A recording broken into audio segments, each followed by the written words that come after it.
মানবতা বিরোধী অপরাধের মামলায় সাবেক এমপি ফজলে করিম চৌধুরীকে জামিন করাতে প্রসিকিউটরের কোটি টাকা দাবির ঘটনা ট্রাইব্যুনালের বিচার প্রক্রিয়াকে প্রশ্নবিদ্ধ করেছে বলে স্বীকার করেছেন চিফ প্রসিকিউটর। এ নিয়ে আলোচনা করতে এই মুহূর্তে রাজধানীর মোহাম্মদপুর থেকে আমাদের সঙ্গে যোগ দিয়েছেন দুদকের সাবেক মহাপরিচালক মইদুল ইসলাম।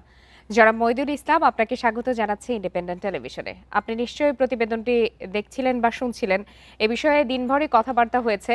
আপনার কাছে একটু জানতে চাই যে চিফ প্রসিকিউটর তো বলেছেন যে কমিটি গঠন করা হয়েছে, কারো যদি দুর্নীতির প্রমাণ উঠে আসে সেক্ষেত্রে সর্বোচ্চ ব্যবস্থাই নেওয়া হবে।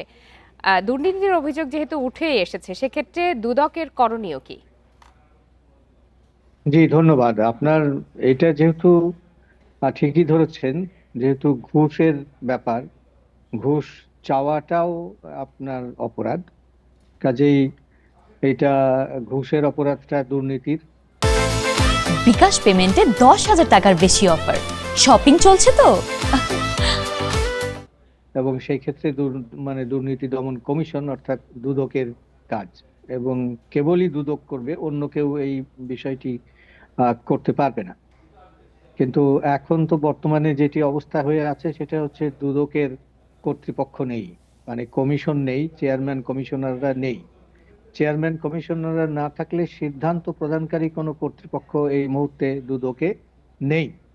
দুদক এই মুহূর্তে কিছুই করতে পারছে না যতক্ষণ পর্যন্ত না দুদকের চেয়ারম্যান কমিশনারদের নিয়োগ দেয়া হচ্ছে। তবে কেউ দুদকে অভিযোগ দায়ের করে রাখতে পারেন। সেই অভিযোগ হয়তো যখন কমিশন আসবে, চেয়ারম্যান কমিশনাররা যখন আসবেন, তখন তারা সেই বিষয়ে সিদ্ধান্ত নিতে পারবেন। জি, সেক্ষেত্রে চিফ প্রসিকিউটরের যে তদন্ত কমিটি, সেটি কি কোনো বিচারের সুপারিশ করতে পারবে কিনা? না, তারাও তদন্ত করে তারাও যেটি করতে পারবেন সেটি হচ্ছে যে তারা রিপোর্ট করবেন তাদের মন্ত্রণালয়ে। আর একটা হলো যে তারা সেই কপি দুদকে অভিযোগ আকারে প্রেরণ করবেন।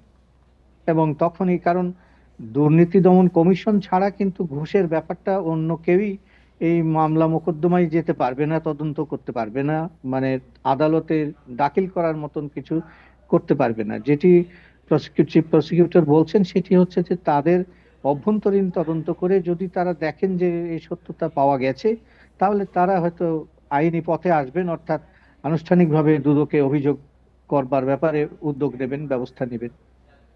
জি, জনাব মইদুল ইসলাম, আরেকটি বিষয় জানতে চাই যে চিফ প্রসিকিউটর তো বলেছেন যে বিচার প্রক্রিয়া প্রশ্নবিদ্ধ হয়েছে। সেক্ষেত্রে কি ট্রাইব্যুনাল ইমেজ সংকটে পড়তে পারে কিনা?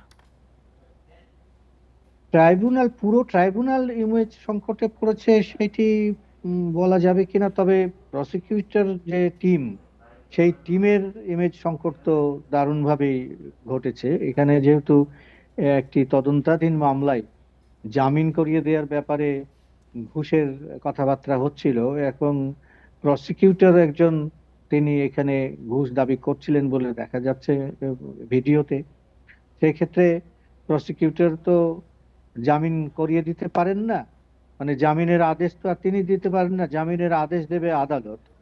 তিনি জামিনের বিরোধিতা না করে নরম থাকতে পারেন, অর্থাৎ নরম কথা বলতে পারেন, বা আসামির জামিন না হওয়ার জন্য যে সমস্ত পয়েন্টগুলো আছে সেইগুলো হয়তো আদালতে চেপে যেতে পারেন, এইরকম ভাবে সহযোগিতা করতে পারেন, এই আর কি। কিন্তু জি, এবং যেটি বলছেন যে পূর্বের মামলাগুলো যেগুলো বিচার হয়ে গেছে সেইগুলোতে এরকম আছে কিনা, সেইগুলোতে এরকম লেনদেনের কাহিনী এখনো তো জানা যায়নি। এবং সেক্ষেত্রে আপনার কি মূলত মনে হয় যে সেখানে যেটি, আরো কোথাও অনিয়ম হয়েছে কিনা, সেই বিষয়টিও কি খতিয়ে দেখা উচিত কিনা? হ্যাঁ, সেটি তাদের চিফ প্রসিকিউটরের অফিস থেকে সেটি তারা দেখতে পারেন, এবং দেখা উচিত যে মানে সর্ষের ভূত আরো কোনো কোনো জায়গায় আছে কিনা, সেটি তারা তো দেখতেই পারেন এবং দেখাই উচিত। তাহলে আহ এই ভবিষ্যতের এই সংকট আর হয়তো আসবে না। জি, জনাব মইদুল ইসলাম, আপনাকে অনেক ধন্যবাদ আমাদেরকে সময় দেওয়ার জন্য।